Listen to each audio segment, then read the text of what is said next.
When people describe particularly evil individuals or regimes, why is it that they use the terms Nazi or fascist, but almost never communist? Given the unparalleled amount of human suffering communists have caused, why is communist so much less a term of revulsion than Nazi? Communists killed 70 million people in China, more than 20 million people in the Soviet Union, not including about 5 million Ukrainians, and almost 1 out of every 3 Cambodians. And communists enslaved entire nations in Russia, Vietnam, China, Eastern Europe, North Korea, Cuba, and much of Central Asia. They ruined the lives of well over 1 billion people. So why doesn't communism have the same terrible reputation as Nazism? Reason number 1, there is, simply put, widespread ignorance of the communist record. Whereas both right and left loathe Nazism and teach its evil history, the left, and I'm talking about the left, not traditional liberals like Harry Truman or John F. Kennedy, has never loathed communism. And since the left dominates academia, almost no one teaches communism's evil history.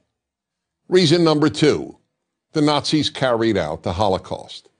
Nothing matches the Holocaust for pure evil.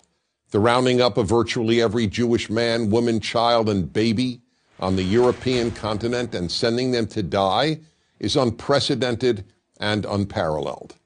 The communists killed far more people than the Nazis, but never matched the Holocaust in the systemization of genocide. The uniqueness of the Holocaust and the enormous attention rightly paid to it have helped ensure that Nazism has a worse name than communism. Reason number 3, communism is based on nice-sounding theories. Nazism isn't. It's based on heinous-sounding theories. Intellectuals in general, including, of course, the intellectuals who write history, are seduced by words, so much so that they deem actions as less significant than words. For that reason, they haven't focused nearly as much attention on the horrific actions of communists as they have on the horrific actions of the Nazis.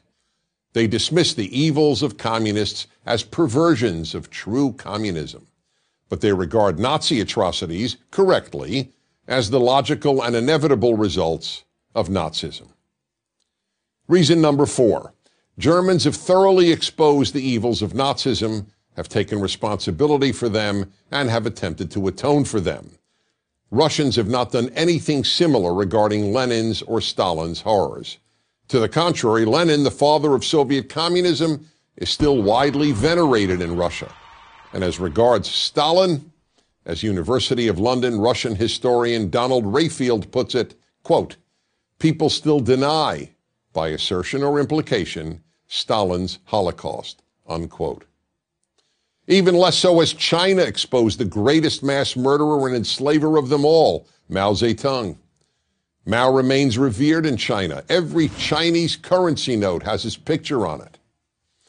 Until Russia and China and Vietnam and Cuba and North Korea acknowledge the evils their countries committed under communism, communism's evils will remain less known than the evils of the German state under Hitler.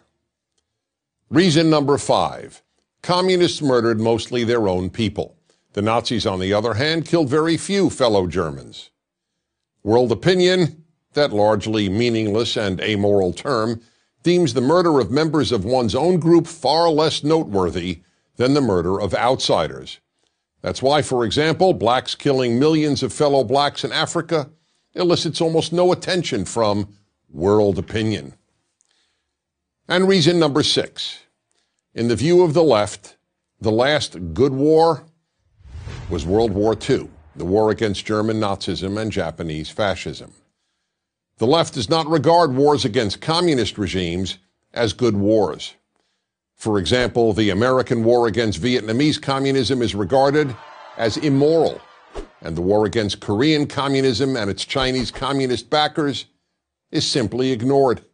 Until the left and all the institutions influenced by the left acknowledge how evil communism has been, we will continue to live in a morally confused world. In the meantime, all good people owe it to the victims of communism to learn what happened to them. Even worse than being murdered or enslaved, is a world that doesn't even know that you were. I'm Dennis Prager. To keep our videos free, click here.